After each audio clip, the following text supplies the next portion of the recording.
That's close to inciting sedition, so investigate namin sila. Yung mga ganyang klaseng salita has no place in a civil society. Mga nanawagan sa pagbaba sa pwesto ni President Ferdinand Marcos Jr. posibleng maharap sa kaso ayon sa Department of the Interior and Local Government.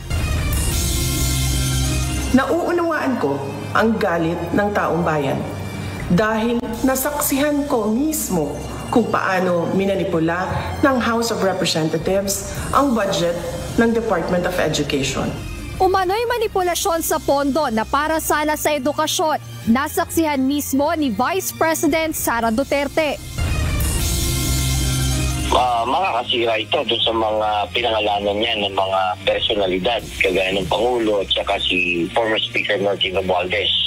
Maaring maka-impluensya ito sa public opinion ng mga Pilipino. Mga aligasyon ni Resign Ako Bicol Party List Representative Saldico makakaapekto pa rin sa imahe ng mga personalidad na binanggit, kabilang na si Pangulong Ferdinand Marcos Jr. ayon sa isang analyst. Mga scam na laganap at dapat iwasan tuwing holiday season, muling ibinabala ng Cybercrime Investigation and Coordinating Center o CICC.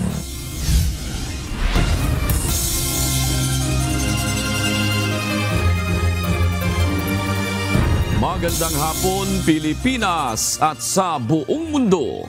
Tayo po ay sabayang napapakinggan sa Radyo La Verdad 1350 ang UNTV Radio. Una sa ating mga balita.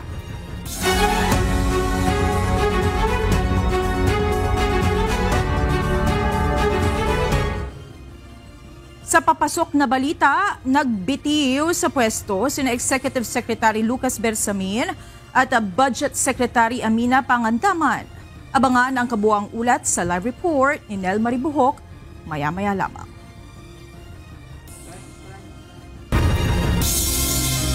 Samantala, naging maayos at payapa ang unang araw ng mga kilos protesta kahapon. Walang naitalang anumang gulo ang Philippine National Police at maayos ang pagpapatupad ng seguridad sa mga lugar na pinagdausan ng mga pagtitipon.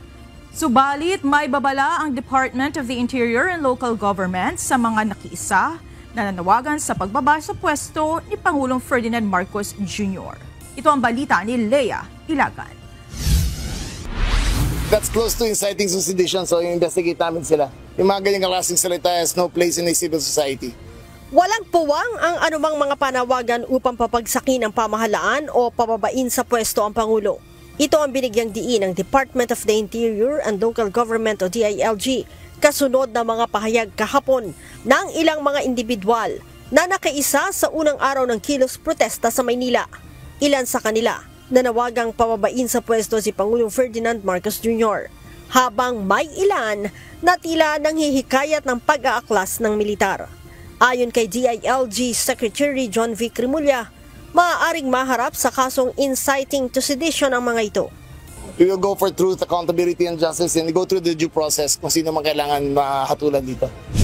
Kasama sa kondisyon ng Quezon City Local Government Unit at ng Department of Public Order and Safety sa aplikasyon ng permit ng grupong United People's Initiative na wala dapat mababanggit na seditious remarks sa kilos protesta bago aprubahan ang kanilang permit.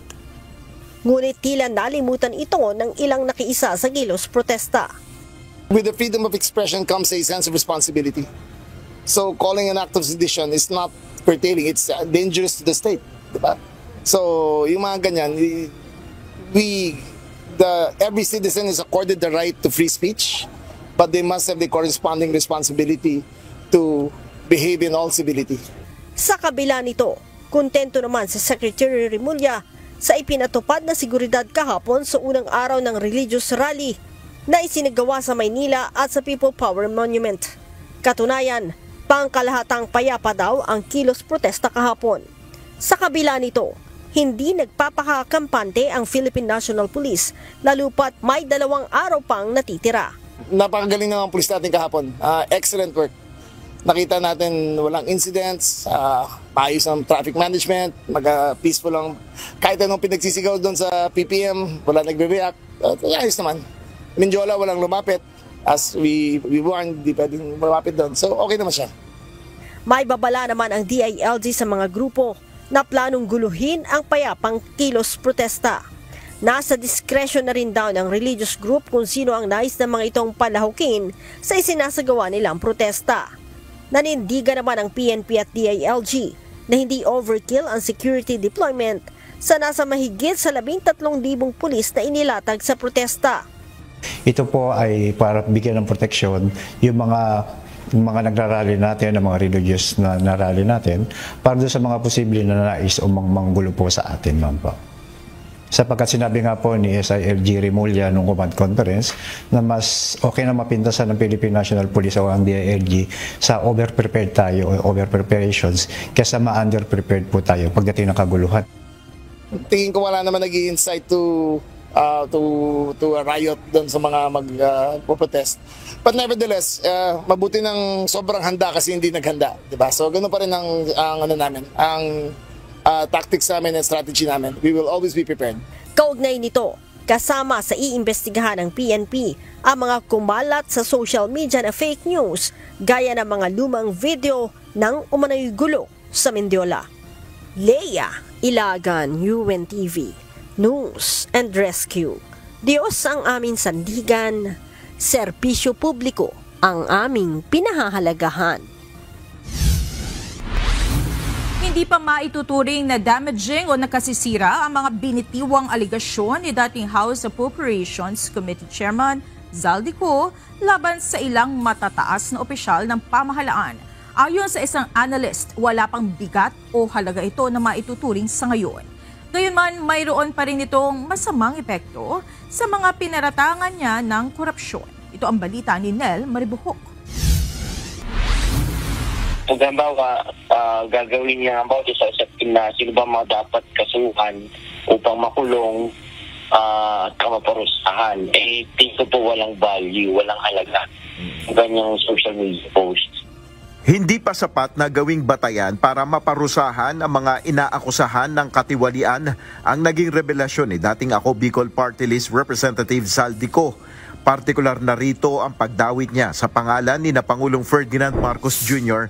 at dating House Speaker Martin Romualdez sa isyu ng korupsyon.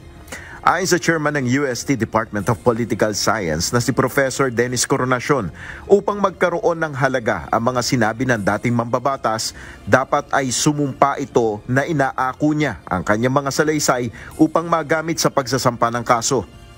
Yung talagang magagamit sana natin is kapag ginawa niya itong isang testimonya na maaaring gamitin sa korte kung sakaling magpa-file ng kaso laban sa mga nabanggit na individuals na yan. Sa ngayon, ayon kay Professor Coronacion, malinaw na isa itong isyong politikal. Tiyakan niya na maaapektuhan ang imahe sa publiko ng mga personalidad na binanggit ni Ko na umano'y nakinabang sa flood control projects anomaly. Makakasira ito doon sa mga pinangalanan niya ng mga personalidad kagaya ng Pangulo at saka si former Speaker Martin Romualdez. Maaring maka-impluensya ito sa public opinion ng mga Pilipino dahilan upang maniwala ang ilan sa mga ito na nagbulsa rin ng pera yung mga nabanggit na mga individual. Ayon pa kay Coronacion, questionable ang timing ng pagbubulgar na ito ng dating kongresista na si Zaldico dahil anya sa haba ng panahon na ibinigay sa kanya, lalo na sa kasagsagan ng ginagawang investigasyon ng Senado, Kamara at mismong ng Independent Commission for Infrastructure.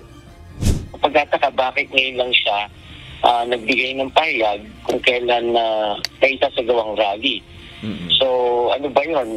Medyo natagalan siya, magnilay-nilay at umaasa pa ba siya na kumagaman ililigtas siya ng kanyang makasamahan sa administrasyon?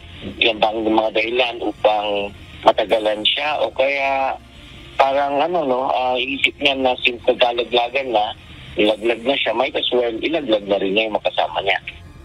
Una nang sinabi ni Palace Press Officer Jose Claire Castro na wala namang matibay na ebidensya si Ko sa kanyang mga akusasyon at ang kanyang umano'y paglalantad ay naging serya lang ng komedya. Nel Maribuhok, UNTV News and Rescue, Diyos ang aming sandigan, serbisyo publiko ang aming pinahalagahan. Hindi magagamit ng Independent Commission for Infrastructure o ICI ang video statement na inilabas ni dating Congressman Zaldico. Ayon sa komisyon, isa sa ilalim pa ito sa verifikasyon, lalo na at hindi pa nila tiyak kung ito ba ay may katotohanan. Ito ang balita ni Jed Neresina. In fact, we've been inviting him, right? So the fact that we've been inviting him, we want to know his statements under oath before the commission. Kasi malaking bagay yun eh. Kailangan talaga nandito sila in person, testifying under oath para maging credible ang kanilang testimony. Muling hinikayat ng Independent Commission for Infrastructure o ICI si Resign Ako Bicol Party List Representative Zaldico na humarap ng personal sa komisyon.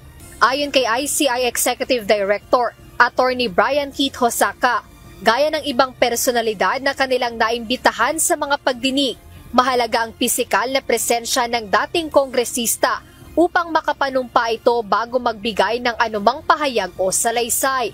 Paliwanag ni Attorney Hosaka, malaking bagay sana sa ginagawang investigasyon ng ICI sa flood control projects anomaly ang mga isiniwalat ni Ko sa kanyang social media post. Ngunit kailangan pa muna itong sumailalim sa verifikasyon bago magamit ng ICI na isang matibay na ebidensya. Unang-una po sa lahat, tinitingnan ng Commission if this is a verified information or ito is acceptable evidence as far as we are concerned. No? So malaking bagay sana kung ito ay ginawa under oath para mapatunayan talaga na ang sinasabi sa anumang statement or sa anumang video ay katotohanan talaga. Ang mga salaysay ng dating mambabatas para sa ICI ay mananatiling unverified at unsworn kung hindi idadaan ni Ko sa tamang proseso. Nandyan yung kanyang video, but nevertheless, we will treat it as a unverified and an unsworn statement as far as we are concerned. Ang ebidensya kasi mas matibay kung talaga ito ay sworn to, no? Or verified. In this particular case, it is not.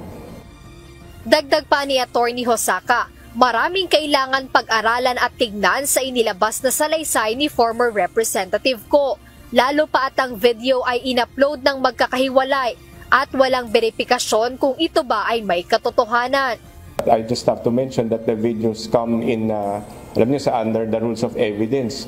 Pagka video yan, kailangan dyan untampered, di ba? Dire-diretso. Plus the fact that there's also a requirement under the rules of court, rules of evidence, that the person taking that video should verify, in fact, validate this video. So nakita natin the fact that these were shown in tranches, baka mahirapan tayo na may submit to sa korte and for their to accept them as basis. Sa ngayon, ayon sa ICI, hindi nila masasabing totoo ang mga akusasyon ni former Congressman Zaldico kay Pangulong Ferdinand Marcos Jr. at kay dating House Speaker Martin Romualdez. Hindi nila magagamit ang mga inilabas na pahayag bilang ebidensya hanggat hindi ito isang sworn affidavit mula sa dating mambabatas. Jed Neresina, UNTV News and Rescue. Diyos ang aming sandigan, serbisyo publiko ang aming pinahahalagahan. Mariing itinanggi ng National Bureau of Investigation ang mga aligasyon ni dating Congressman Mike Defensor hinggil sa umano'y nangyaring pambubugbog, illegal detention at lihim na pagpapaali sa bansa kay John Paul Estrada na dating aide ni Resigned Ako Bicol Party List Representative Zaldico. Sa isang pahayag na inilabas ng NBI, sinabi nito na walang batayan at pawang mga espekulasyon lamang ang mga aligasyon ni Defensor. Paliwanag pa ng ahensya, wala umanong records na nagpapatunay na napasailalim sa kanilang kustodiya sa Estrada at asawa nito. Wala rin umanong report o reklamo o medical records na makapagsasabi na sinaktan ang mga ito. Hinamon ng NBI si Defensor na maglabas ng mga ebidensya at patunayan ang kanyang mga akusasyon. Hinamon ng political party leaders ng Kamara si Zaldico Napatunayan ang mga aligasyon nito laban kay Pangulong Ferdinand Marcos Jr. at dating House Speaker late 1st District Representative Martin Romualdez. Nagpahayag din ang mga ito ng suporta sa presidente sa gitna ng mga aligasyon ng dating kongresistang Siko. Ito ang balita ni Rosalie Cos. Siguro kahit kayo, magsabi tayo ng totoo, naniniwala kayo sa sinasabi niyan. Unang-una, 25 billion ang dineliver niya. Alam niyo ba gaano karami yun? That is 25,000, 1 million bundles. Ha? Hindi magkakasya yun sa maletang kinunan niya, na mukhang kakabili lang nila sa SM. Nagpulong ang mga leader ng political parties sa Kamara para pag-usapan ng mga aligasyon ng nagbitiw na Ako Bicol Party List Representative at dating House Appropriations Panel Chairperson na si Saldico.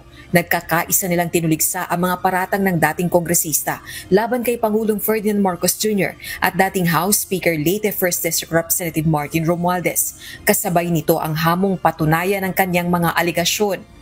Ito ay isang haka-haka lamang. So, kung gusto niyang patunayan yan, kailangan umuwi siya kasi maraming inconsistencies sa kanyang mga statements. Ito po yung sinasabi namin sa lakas na kung pag-uusapan po natin itong issue ng corruption na ito, dapat po base po yan sa verified na facts at base po yan sa mga ebidensya. Huwag po natin gawing plataforma ito na drama na kumbaga parang soap opera. Isinangkot ni Ko ang magpinsang Marcos sa umano'y 100 billion pesos na halaga ng insertion sa 2025 budget. Tumanggap din umano ang dalawa ng 56 billion pesos na halaga ng kickbacks sa infrastructure projects na isiningit.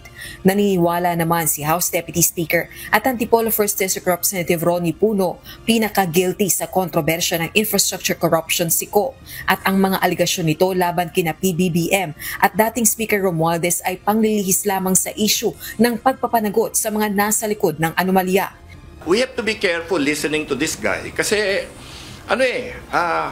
you can make the most ridiculous and outlandish statements. Kasi parang mga to talagang parang diversionary tactic talaga. Siyempre wala na sa paliwanag. Sana sagutin niya yung mga paratang sa kanya, di ba? Dapat handain na nila yung sagot niya sa korte kasi kung hindi siya sumagot ng maayos, ang lawyer niya, may kalalagyan siya. Nagpahayag din ng suporta ang political parties ng Kamara sa PBBM administration, kasabay ng paglilinaw na hindi sila inutusan para gawin ito. Pero para naman kay House Deputy Minority Leader at ACT Teachers Party List Representative Antonio Tino, pinakamainam na humarap sa mga investigasyon si Ko at sumailalim sa cross-examination. Ngunit binigyang diin itong hindi dapat isantabi ang mga aligasyon nito. Kailangan maglabas pa ng mga corroborating evidence para mapalakas ang kanyang aligasyon. At sa bahagi naman ng halimbawa ng ombudsman ay pwedeng simulan ang investigasyon sa mga aligasyong ito sa halip na hindi pansinin o ibasura kaagad. Rosalie Cos, UNTV News and Rescue. Diyos ang aming sandigan, serbisyo publiko ang aming pinahahalagahan. Narito naman ang mga balita sa iba't ibang panig ng mundo. Ihahatid ng ating global correspondent na si Marby Delphine mula sa Perth, Australia.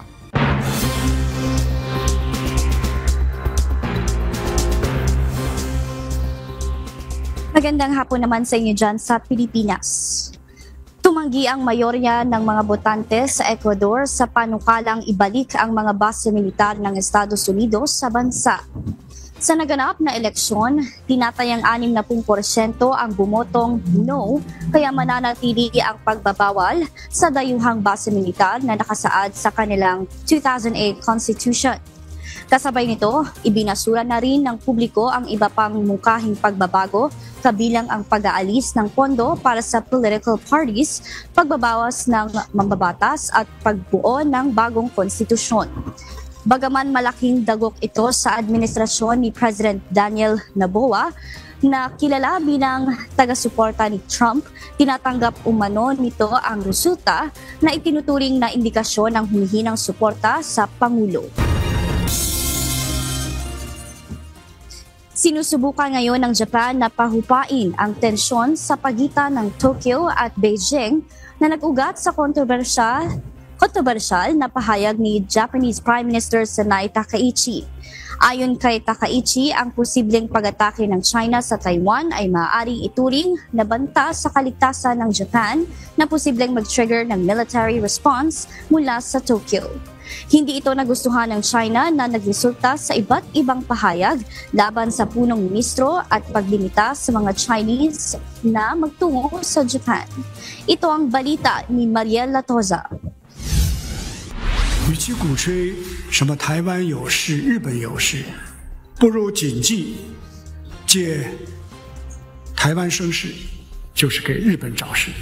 Patuloy ang paglala ng tensyon sa pagitan ng China at Japan. Ang tensyon ay bunsod ng pahayag ni Japanese Prime Minister Sanai Takaichi sa Japanese Parliament kung saan sinabi niyang ang paggamit ng China ng puwersa laban sa Taiwan, kabilang ang presensya ng battleship, ay maaaring ituring na survival-threatening situation.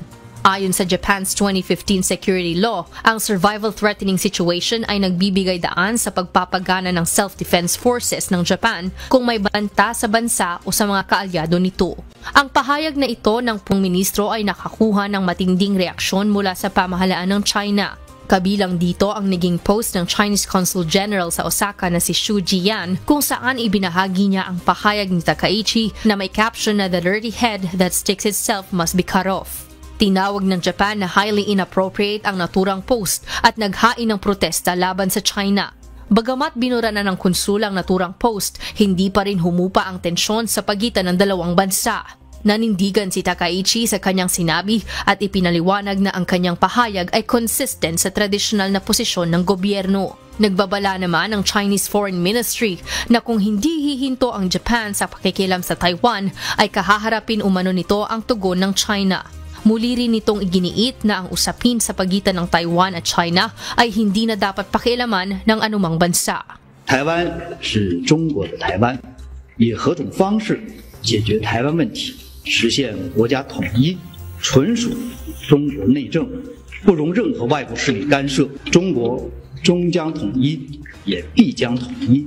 中国人民有坚定的意志、充分的信心、足够的能力。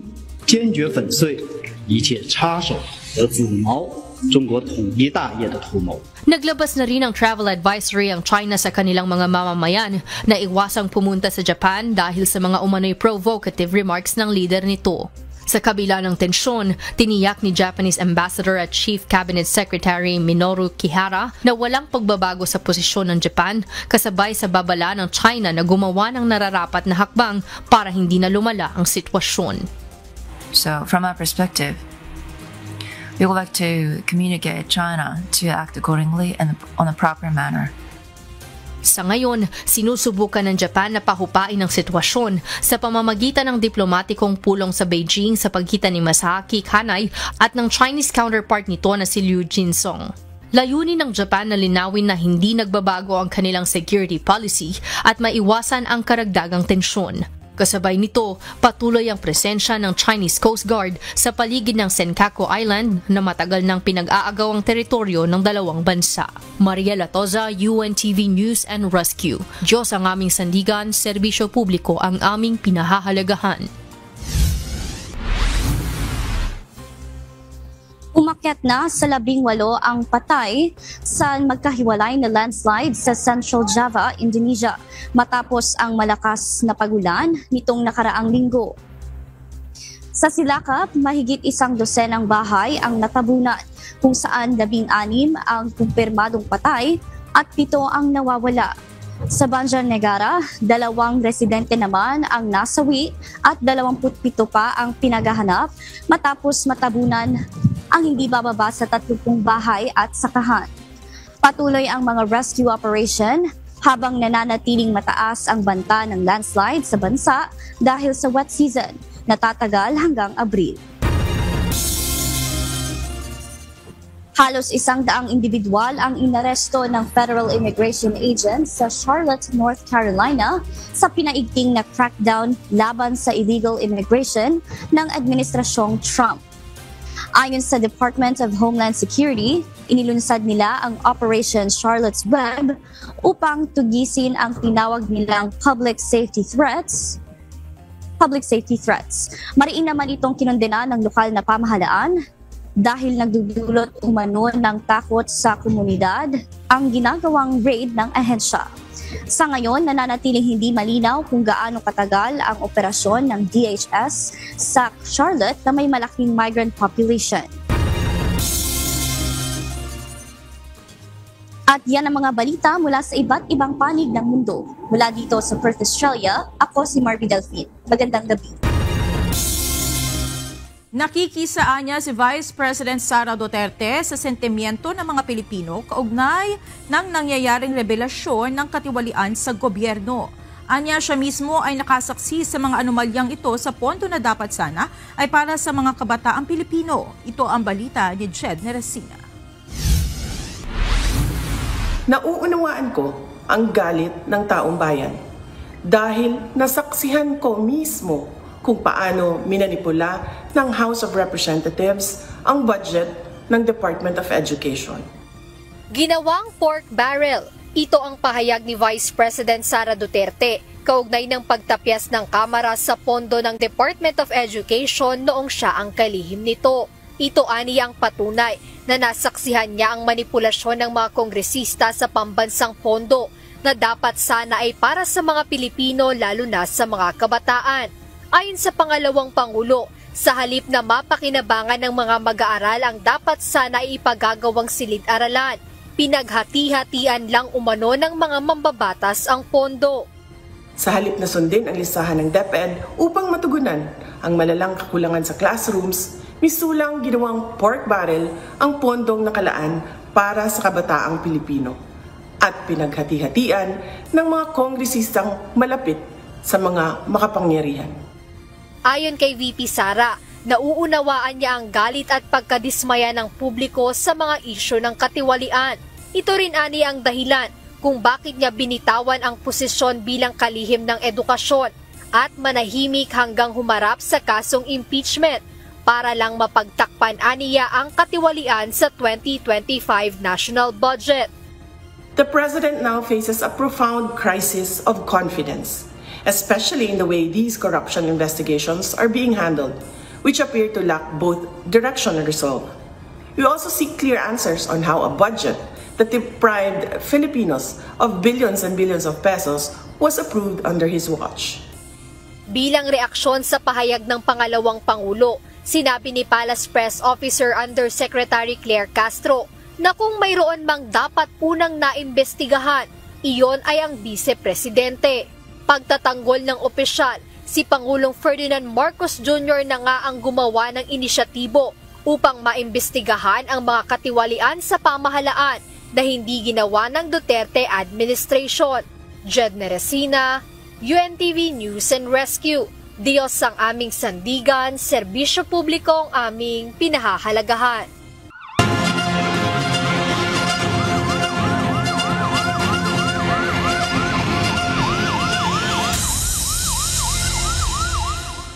Tinulungan na UNTV News and Rescue Team ang isang senior citizen na dating na-stroke o stroke patient na madala sa ospital sa Baguio City. Ito ay kasunod ng panghihina at panginginig ng pasyente dahilan upang agad na mabigyan ng atensyong medikal.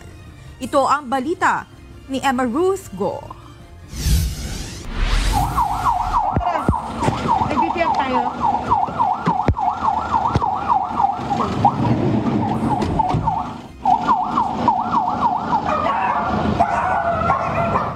Isang tawag ang natanggap ng UNTV News and Rescue Team kaugnay sa isang pasyente na nakaramdam ng pamamanhid ng katawan sa Baguio City kamakailan. Ginay, dito po kayo. Ano pong sakit niyo, Nay? Nay, po kayo, Nay? Diabetes, tsaka yung sugar niya po kanina 375. Mataas po Napag-alaman na may history ng stroke ang pasyente. Ayon sa kanyang anak, mag-isa lamang ang kanyang ina sa kanilang bahay at pag-uwi niya ay naratnan niyang iba ang kilos nito kaya tumawag siya sa UNTV News and Rescue Team. Agad namang nagtungo ang rescue team sa South Sanitary Camp kung saan nakatira ang pasyente. Nay, kamusta po kayo? Ano pong pakiramdam niyo ngayon? Nanginginig po siya, nanginginig siya. Tol, nanginginig. normal temperature. Nadatnan ng team ang senior citizen na tila hapong-hapo. 150-100. Nay, yung BP nyo 150-100, yun po ba yung usual na nakukuha nyo? Hindi. Hindi po. 120-80. Agad na pinaupo ang pasyente at inalalayan upang makahinga ng malalim at agad inassess ng team ang vital signs nito upang masiguro na safe itong i-transport papunta sa ospital. Nay, ano dito po kayo sa may tabi ko. Nay, kaya niyo ba maglakad? Matapos ma-assess ang pasyente ay dinala ito sa Baguio General Hospital and Medical Center para sa karagdagang atensyon medikal. Sa mga nangangailangan ng agarang tulong sa panahon ng aksidente o sakuna, makipag-ugnayan po sa UNTV News and Rescue Hotline 8911-UNTV o 8911-8688. Emma Ruthgo, UNTV News and Rescue. Diyos ang aming sandigan, serbisyo publiko ang aming pinahahalagahan.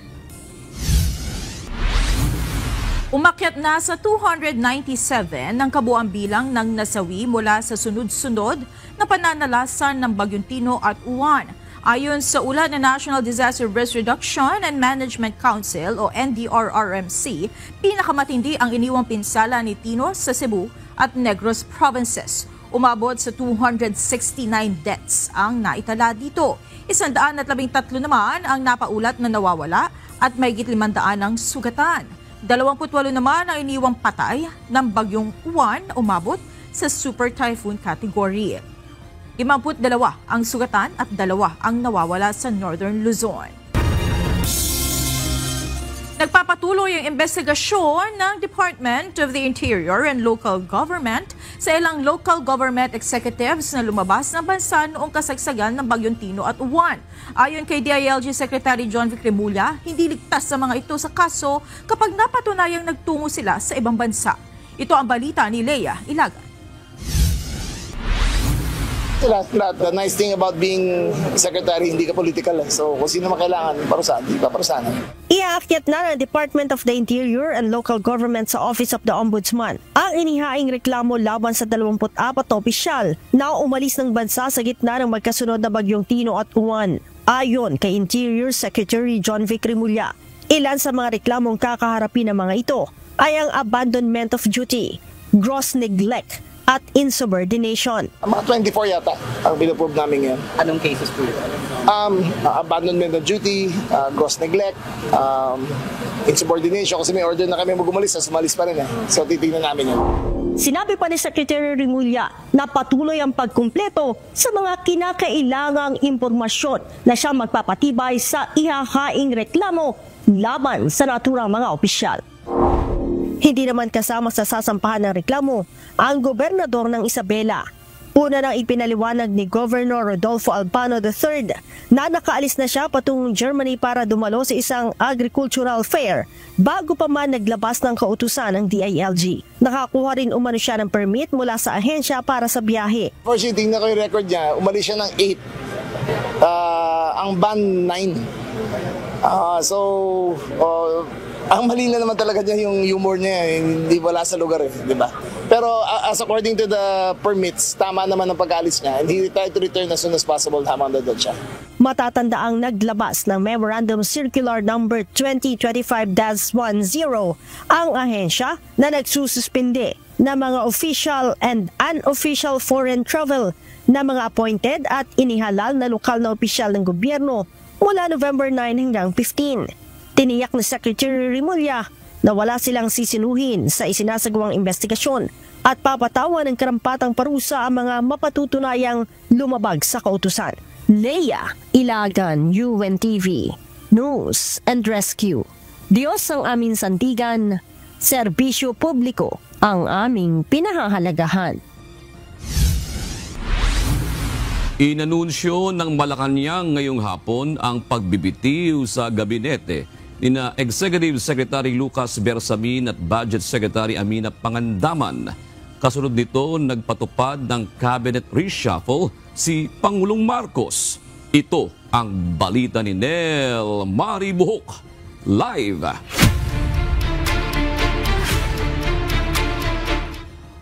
Magandang gabi, Nel. Meron bang kinalaman sa flood control controversy ang dahilan ng pagbibitiw sa pwesto ni na Executive Secretary Bersamin at Budget Secretary Amina Pangandaman?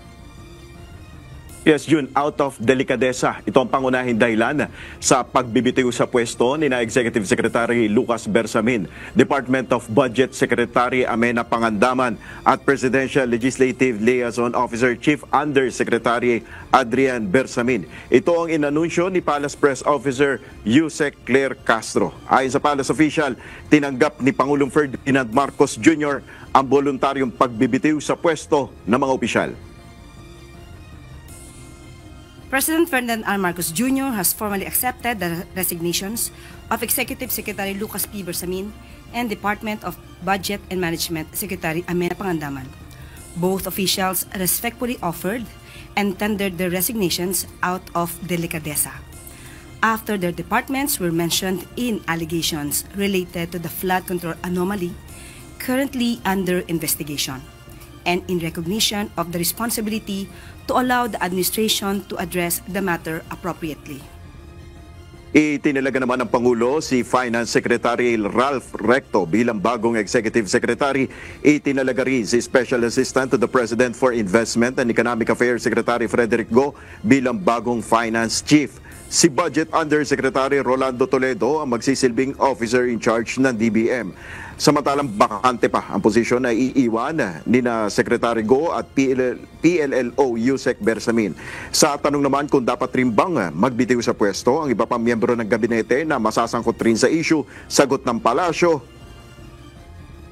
Kung alam po, halimbawa po ng isang miyembro ng gabinete na siya po ay may kinalaman o maaari siyang masangkot sa ganitong klaseng anomalya, na naisin po ng Pangulo na sila po mismo ang mag-resign out of delicadeza.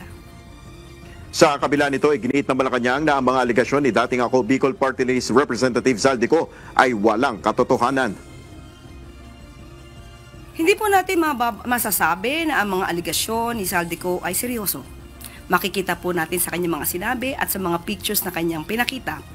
Pero kung anuman ang kanyang mga nasabi ay maaaring ito ang nagbigay ng dahilan para sa dalawang mga magigiting nating mga secretaries na sila mismo ang voluntaryong mag-resign sa kanilang posisyon para mabigyan daan ang malalimang pag-iimbestiga sa mga maanomalyang flood control projects. Jun, nagpasalamat naman at kinilala ni Pangulong Marcos ang naging kontribusyon at trabaho ni na E.S. Bersamin at Budget Secretary Pangandaman sa kanyang administrasyon. Yan muna ang ating update. Jun. O nabanggit ba, Nel, ni Yusek Castro kung ano ang magiging, kumbaga, resulta nitong mga pagre-resign o reshuffle doon sa mga programa naman na inilulunsad o nailunsad na ng administrasyon? Maaari ba itong bumagal o paano ba ito bibigyan ng solusyon, Nel?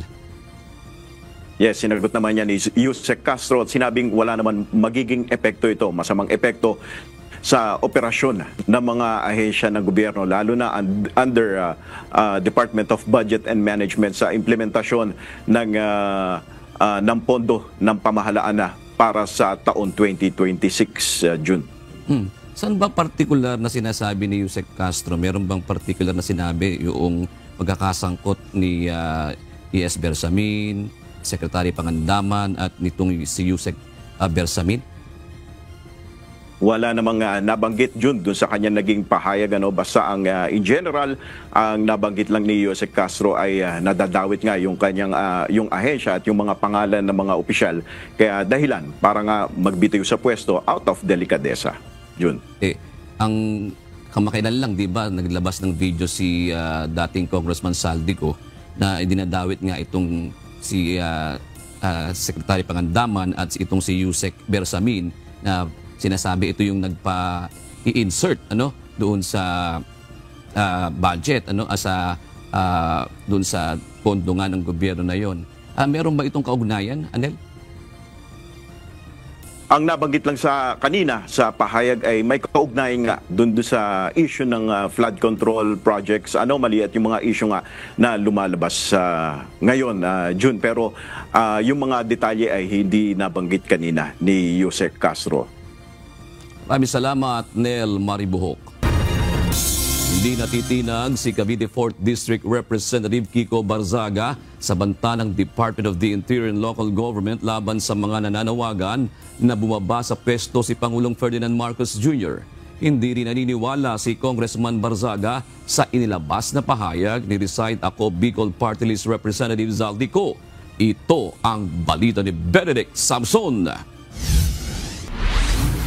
If he believes that calling for Marcos to resign after all the things that we've seen is seditious, then that's up to him. But I don't think it will hold up in court. Libo-libong Pilipino ang nananawagan ng transparency at accountability sa gobyerno dahil sa lumalala umanong issue ng korupsyon sa mga isinagawang kabi-kabilang kilos protesta. May mga grupo na nananawagan na Marcos resign o bumaba na sa pwesto si Pangulong Ferdinand Marcos Jr. Ngunit si Cavite 4th District Representative Kiko Barzaga hindi nangangamba sa banta ng Department of the Interior and Local Government laban sa mga nananawagan na bumaba sa pwesto ang Pangulo. Hindi naman abogado si John Vic, so he is free to share his legal interpretations, but I don't believe he has sufficient experience in the legislative branch, in the judiciary, in any form of lawmaking or application of law, interpretation of law. Ayon pa sa kongresista, hindi siya titigil sa paglaban sa korupsyon hanggat wala siyang nakikitang pagbabago sa gobyerno. Para sa akin, well, we'll just keep fighting corruption, keep fighting we'll keep bringing up the issues that we see now, pero pag wala talagang gagawin si Marcos, pag wala talagang magbabago dito, then we already saw what the downward spiral is of the government. We already saw how investor confidence is rapidly decreasing, and we already saw the increased damages that we see from the recent typhoons. Samantala, hindi naman kumbinsido ang batang mambabatas na hindi kasama sa issue ng korupsyon sa flood control project si Reside Ako Bicol Party List Representative Zaldico. Sa inilabas nitong video, sinabi ng dating kongresista na wala umano siyang natanggap na pera mula sa kaban ng bayan. It's still likely na kasama din siya, nakasabot din siya. Like that's practically impossible na wala siyang kinalaman doon. But kung lahat naman sila ay maglalaglagan na, then that's very good. Let the corrupt people fight each other. Benedict Samson, UNTV News and Rescue. Diyos ang aming sandigan, serbisyo publiko ang aming pinahahalagahan. Isusubasta na ngayong linggo ang mga mamahaling sasakyan na nabawi sa mag-asawang Pacifico at Cesara Diskaya. Bawal namang sumali sa auction ang pamilya Diskaya at mga importer na nagpasok sa bansa sa naturang mga luxury cars. Ito ang balita ni Ryan Lacanlale. Nakikita natin na pwedeng ito ang maging unang simbolismo nung tinatawag lagi ni Justice Reyes na restitution, na maibalik naman sa kaban ng bayan yung nanakaw sa pamamagitan nitong mga flood control scan. Tuloy na sa Huwebes ang public auction para sa 7 mamahaling sasakyan ng mag-asawang Curly at Sara Diskaya. Ito ang unang pagkakataong isusubasta ang mga nahatak na ari-arian mula sa mga Diskaya simula nang pumutok ang isyu ng pagkakasangkot nila sa umano'y maanumalyang infrastructure projects ng gobyerno. Para sa Bureau of Customs, mahalagang maisagawa ang auction na ito bilang bahagi ng kanilang kampanya para mabawi ang mga nanakaw mula sa pondo ng bayan. Hindi lamang ito simpleng auction, kaya natin ito tinatrato na talagang priority at dapat may full transparency. Kung kaya talagang tinidiyak natin sa publiko na ito ay may full coverage, ito ay live stream, merong free access ang media. Dadaan sa sealed bidding ang 7 luxury cars. Ibig sabihin, ilalagay sa isang envelope ang mga presyo ng bawat bidder. Kapag binuksan ng mga sobre, ang may pinakamataas na bid ang mananalo. May floor price ang bawat sasakyan na magiging basihan ng mga bidder. Nasa 5,050 pesos ang registration fee ng mga nais mag-bid. Kailangan din nilang magsumite ng income tax return, proof of payment sa BIR. Bawal sumali sa auction ang mga malapit na kaanak ng mga Diskaya at ang mga nagpasok ng naturang mga sasakyan sa bansa. Yan ang mga requirements natin upang makalahok sila sa ating auction. Yan naman din ang nagiging pamamaraan ng DOC upang i-check kung sino ang mga nagpa-participate at nang sa ganon, matiyak natin na number one, hindi sila kawani ng BOC. Number two, hindi sila yung importer, consignee, at yung nagparating at nagmamayari nitong mga smuggled items na subject for auction. Kabilang sa 7 sasakyan ng Rolls-Royce na nasa mahigit 45 million pesos ang floor price, isang Bentley Bentayga, Lincoln Navigator, Toyota Sequoia, Toyota Tundra at 2 Mercedes-Benz. Yung Rolls-Royce ng mga Diskaya, ito yung sinasabing mayroong payong na nagustuhan ni Sarah. Ito yon. Nagkakahalaga ito ng $25,000 o mahigit 1 milyon. At meron din itong chip sa loob na mag-aaring gamitin sa mga payments. Sabi ng BOC, mayroon ng nagpatala na mga sasama sa bidding. Hanggang bukas na lamang ang public viewing para sa 7 luxury cars. Alas 10:30 naman ng Huwebes, magsisimula ang bidding. Ryan Lacanlale, UNTV News and Rescue. Diyos ang aming sandigan, serbisyo publiko ang aming pinahahalagahan. Muling nagpaalala ang Cybercrime Investigation and Coordinating Center o CICC laban sa top 12 scams na madalas umaatake tuwing holiday season. Ayon kay CICC Acting Executive Director Yusek Aboy Paraiso, sa ganitong panahon nagiging agresibo at mas creative ang mga scammer, kaya mahalaga na maging mapanuri ang publiko upang hindi mabiktima ng iba't ibang online modus. Ito ang balita ni Mia Alonzo. Itong listahan na to, ongoing to. Ito yung mga modus na nakikita natin all year round. Nagbabago lang yung priorities, for example, by the season. Every Filipino should now be aware kung ano yung mga types of scams. Patuloy ang banta ng mga online scam. Ito ang mariing paalala ng Cybercrime Investigation and Coordinating Center o CICC laban sa mga scam na madalas na nambibiktima, lalo na ngayong holiday season. Sa top 12 scam na namomonitor ng CICC at ScamWatch Pilipinas, online shopping scam pa rin ang nangunguna sa listahan. Sa modus operandi na ito, madalas naloloko ang mga mamimili sa pamamagitan ng fake accounts. Gayon din ang peking promos na naghahatak para sa agarang online payment at peking online stores o URL kung saan mismong mga produkto ay peke o hindi talaga na i-deliver. Pasok rin sa top 12 ang fake delivery scam. Isang modus operandi kung saan kadalasang nabibiktima ang mga delivery rider na pinagbabayad ng item na kalaunay walang laman o hindi tunay. Minsan naman, baliktad ang sitwasyon. May mga pagkakataon na mismong peking delivery rider ang nanloloko sa mga tatanggap ng parcel. So, when you shop, yung mga kababayan natin, when you do online shopping, please only use the legitimate online shopping apps. Yung lagi nating ginagamit. Kasi they have a security feature from within wherein they will not release the payment unless such time that you are okay with the goods that was received. And then we should also avoid to chat with the merchants inside those e-commerce shopping app, and then who will promise to give you more discounts if you pay via GCash directly rather than using the app. Bagamat unti-unti namang nawawala ang mga text scam, pumalit naman ang call scam. Dito, ang mga scammer ay nagpapakilalang taga-bangko o credit card company para mag-alok ng credit limit upgrade. Pagkatapos ay hihingi ng pangalan, personal details, credit card number at minsan pa mismong OTP. Karaniwang na-experience pa rin ngayon ng task o job scam. Dito, makakatanggap ng mensahe mula sa hindi kilalang contact na nagpapakilala mula sa online shopping platforms. Aalokin ng potential victim ng task kapalit ng link na umano'y babayaran. Laganap din ang investment scam. Sa madalas na pagkakataon, nagsisimula ito sa love scam. Kukunin ng tiwala bago hikayatin na mag-invest sa crypto, forex, gold o negosyo na may 100% return. Karaniwang target ang mga nasa 45 years old pataas, mga byudo, byuda, single o mag-isang naninirahan. Tatandaan natin, kapag any financial investment, okay, it's not enough that they showed you a SEC license, a SEC registration of the company that they represent. But they also need to show you a secondary license.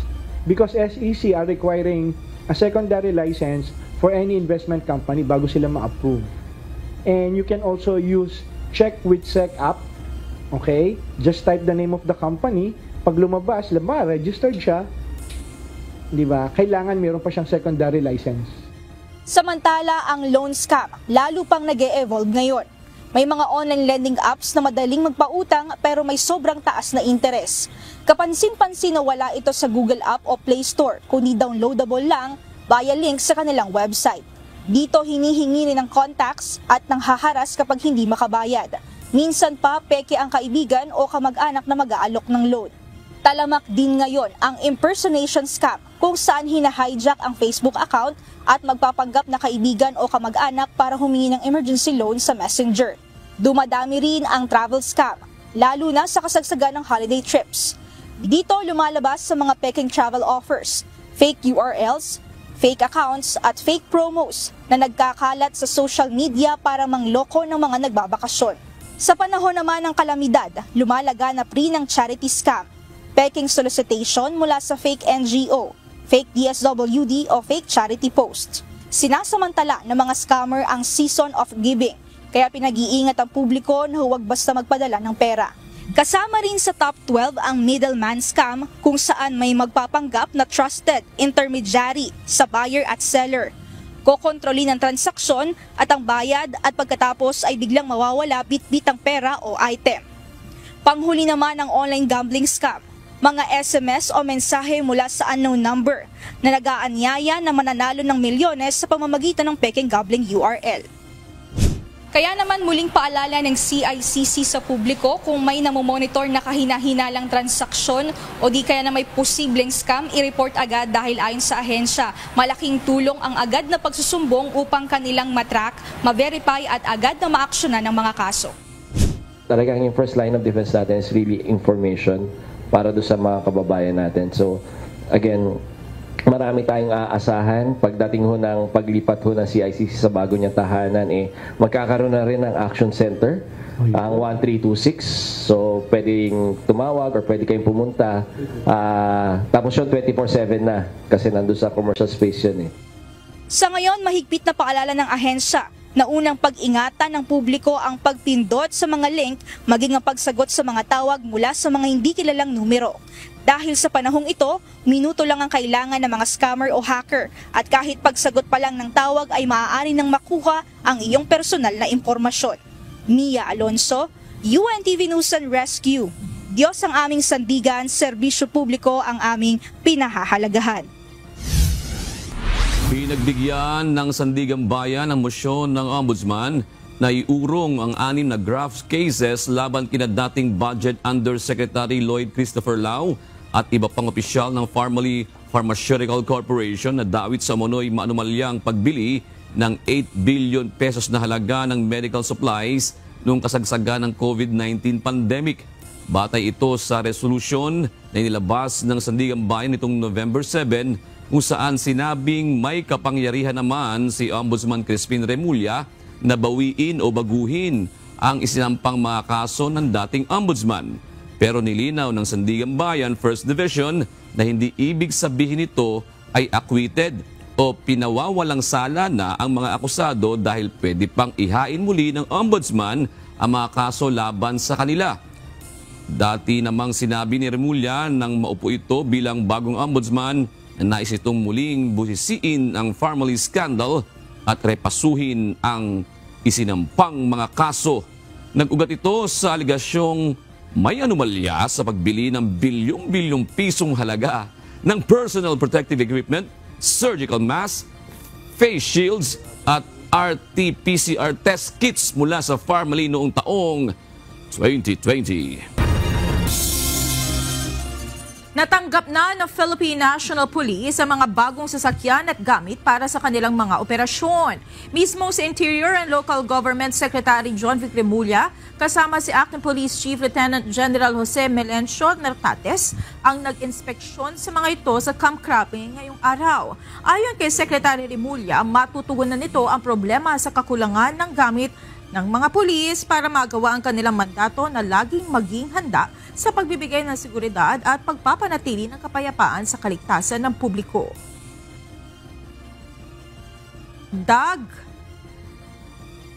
Ng libong firearms at daang-daang drone units sa PNP upang makatugon sa pangangailangang pansiguridad sa makabagong panahon. It's the new normal. Ito yung bagong normal na ngayon, yung drones natin. Malaking bagay katulad kahapon yung peace and order na ginawa namin dun sa securing sa People Power Monument, the grandstand. Yung mga drones played a big part. Tsaka yun yung bago eh. It's the asymmetric way of peacekeeping. Drones ang ginagamit yan. Isang pagawaan ng paputok ang sumabog sa Pangasinan. Batay sa pag-iimbestiga ng mga pulis, illegal itong nag-ooperate. Ito ang balita ni Patrick Alfuerte. Walang permit yung makeshift na factory na yon. So according doon sa mga ihudi natin, tila isang bomba sa lakas ang narinig na pagsabog ng mga residente mula sa isang bahay sa Barangay Tebeng sa Dagupan City, Pangasinan, pasado alas 3 kahapon. Ang sumabog na bahay, pagawaan pala ng paputok. Nawasak ang bubong nito sa lakas ng pagsabog. Nagkalat din ng mga basag na salamin at mga debris mula sa kalapit na mga bahay. Batay sa investigasyon ng mga pulis, iligal ang operasyon ng nasabing pagawaan. wala silang mga fire extinguisher, wala silang mga drum ng tubig. Which is kailangan yun sa isang pag gumagawa ng paputok. Isang lalaki naman ang lubhang nasugatan na nagtamo ng pagkalapnos sa buong katawan, habang 4 naman ang nagtamo ng minor injuries at pawang isinugod sa pinakamalapit na pagamutan. Ayon sa investigasyon, nangyari ang pagsabog dahil sa nahulog na baga mula sa sinusubukang paputok ng mga trabahador ng naturang factory. Tiniyak naman ng barangay na tutulong sila sa pagpapagamot sa mga biktima. Ayon pa sa opisyal, sakaling mapatunayan na nagkaroon ng pagkukulang ang operator ay maaari siyang sampahan ng mga kaukulang kaso. Patrick Alforte, UNTV News and Rescue. Diyos ang aming sandigan, serbisyo publiko ang aming pinahahalagahan. Ipinagdiwang ngayong taon ang ika-14 na Overseas Filipino Workers and Families Summit na dinaluhan ng libo-libong individual. Tampok sa pagtitipon ang pagbibigay pugay sa mga OFW na nagkaroon ng malaking ambag sa bansa. Ito ang balita ni Jed Neresina. I wish to congratulate them kasi malaki ang tulong nila sa Pilipinas and we're very appreciative of that. Iba't ibang interactive booths na nakatuon sa financial literacy, entrepreneurship, mga programa sa reintegration at tulong mula sa gobyerno. Ito ang ilan sa tampok sa ginanap na Overseas Filipino Workers and Family Summit ngayong taon. Mahigit 3,000 OFW at kanilang mga pamilya ang dumalo sa pagtitipon sa Las Piñas City kamakailan. Dito binigyang pugay ang kontribusyon ng mga Pilipinong nagtatrabaho sa ibang bansa at upang palakasin ang puwersa ng migrant workers. Layon rin nito na bigyan ng pagkakataon ang OFWs na maging matagumpay rin sa panahon ng reintegration o pagbabalik nila sa Pilipinas. We're always supportive of OFW. Buti nga meron na ngayong Department of OFW. Before wala, kasama sila sa labor. Talaga ang dami-daming complaints. Pero ngayon at least may sarili na silang department. Kaya nababawasan yung complaints sa amin. Nagbigay rin ng on-site consultation at tulong ang mga kaugnay na ahensya ng gobyerno at pribadong sektor. Kabilang na dito ang Department of Migrant Workers, Overseas Workers Welfare Administration, Department of Justice, Technical Education and Skills Development Authority, Pag-ibig Fund, Department of Trade and Industry at iba pa. Jed Neresina, UNTV News and Rescue. Diyos ang aming sandigan, serbisyo publiko ang aming pinahahalagahan.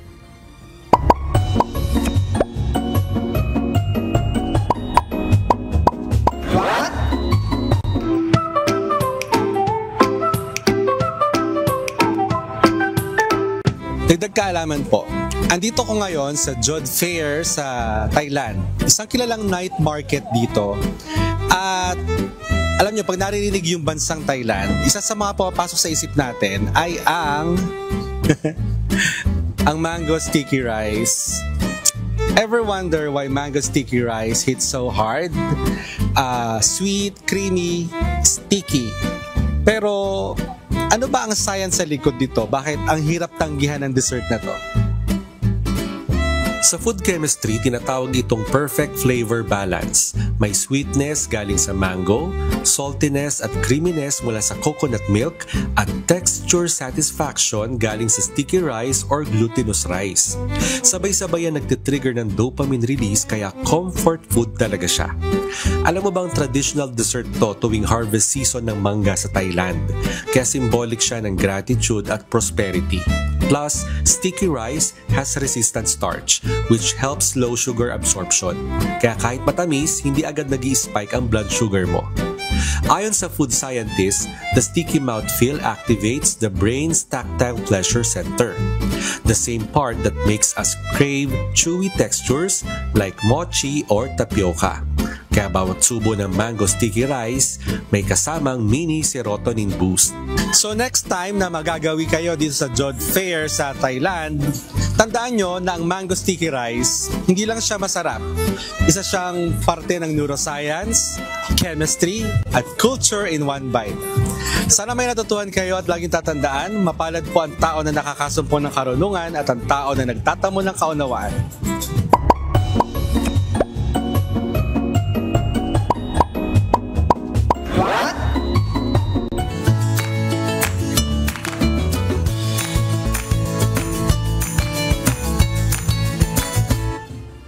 Narito po ang ating mga naging kausi ngayong pong araw ng Lunes. Salamat po at shout out kina Josephine Romano, Maylene Gadingan at Eduardo Omentado. Maraming salamat din kina Alejandro Burgos, Ramel Stawana at Marilyn Granfiel. Samantala, mga kasambahay, kung may mga istorya po kayong nais balikan sa Ito Ang Balita, pwede niyo po ito muling mapanood sa aming mga official social media account. Magtungo lamang po sa UNTV News and Rescue YouTube channel at i-click ang subscribe button. Gayon din sa aming Facebook, Instagram, X at TikTok accounts. Mapapanood nyo rin po rito ang iba pang news programs ng UNTV, pati na iba pang video ng nag-iisang public service channel. Kaya subscribe, like, and share. Narito naman ang salita ng Diyos na ating sandigan mula sa Aklat ng Kawikaan 23 at 22 na nagsasabi, dinggin mo ang iyong ama na naging anak ka at huwag mong hamakin ang iyong ina kung siya'y tumanda.